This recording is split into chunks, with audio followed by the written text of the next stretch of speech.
Hi guys, welcome back to our unit on sound waves. This is part 2 of our unit, in which we explore how the superposition of waves can lead to a phenomenon called standing waves.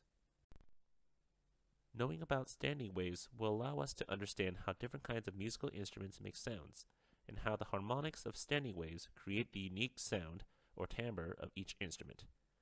I'm going to give you a brief but concise introduction to these topics. Then I will be giving you instructions on how to investigate these phenomena and integrate them into your upcoming concert presentation, which is part of your multidisciplinary group project.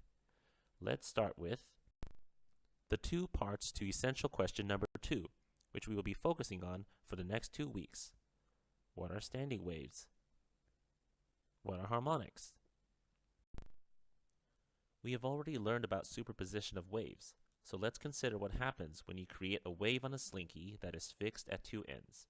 Remember that a wave is essentially a traveling disturbance in a medium, so we can create a wave simply by shaking one end of the slinky.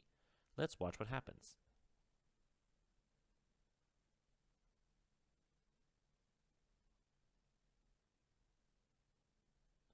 Now let's watch the whole thing again, but in slow motion. Notice what happens when the wave hits the other end. It bounces back. Let's slow it down some more.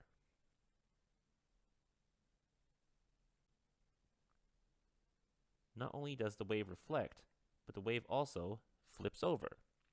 This demonstration is clear proof that waves can reflect, which you have all experienced if you have ever heard an echo of your own voice.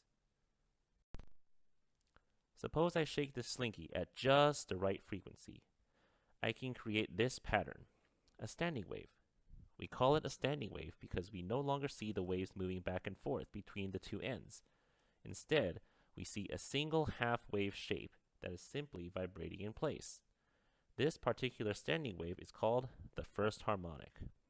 The first harmonic is formed when you shake the string at just the right frequency, so that the incoming and outcoming waves always add constructively at the middle of the slinky. The midpoint of the first harmonic is called an antinode. Also, unlike the waves in the diagram, the wavelengths of the waves in the demonstration are exactly twice as long as the entire slinky, so you can't see them moving past each other.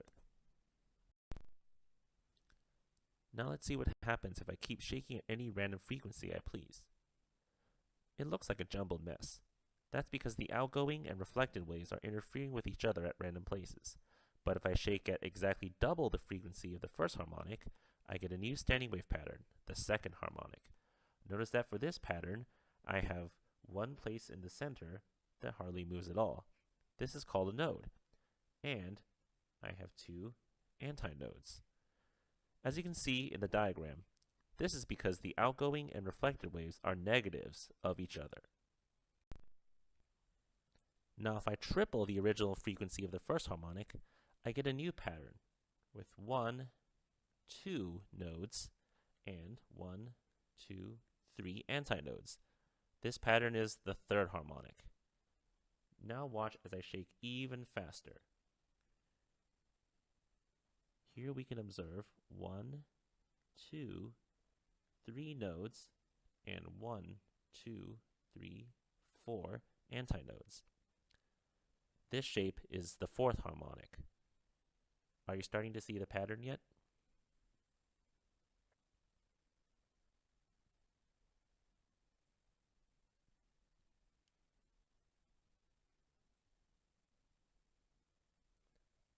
Now let's try to better understand how it is that these outgoing and reflected waves create the standing wave. Let's take a look at this animation. In this animation, we have the outgoing waves in blue and the reflected waves, which are in red.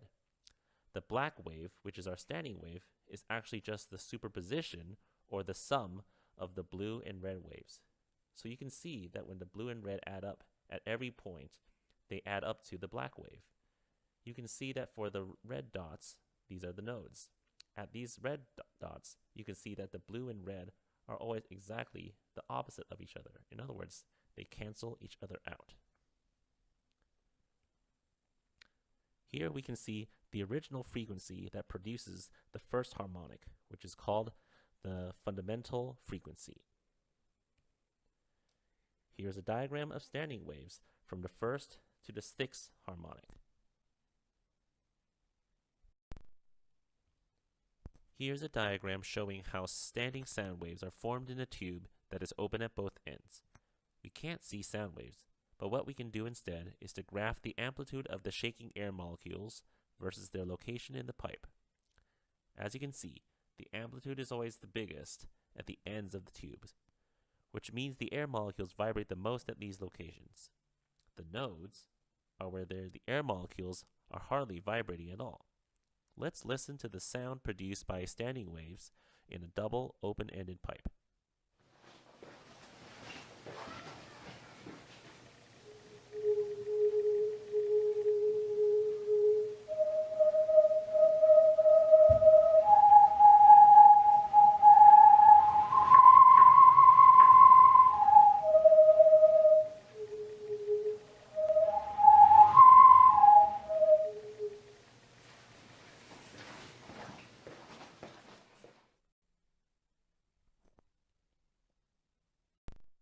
That's all for your introduction to standing waves and harmonics.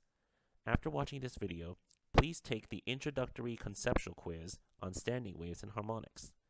If you have time, please go back and rewatch this video and try to answer the questions for further reflection. Tomorrow we will be kicking off the second part of this unit by doing our inquiry lab activities on standing waves. Please check the class website for the lab instructions to get an idea of what is required.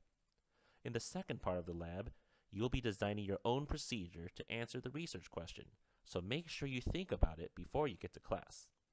After you have done the lab in class, you will watch the next video with a more in-depth explanation, formulas, and calculations of harmonics. For further reading, please check out our class website or the pages linked above. Thanks for watching. If you have any questions, please email Mr. Lau.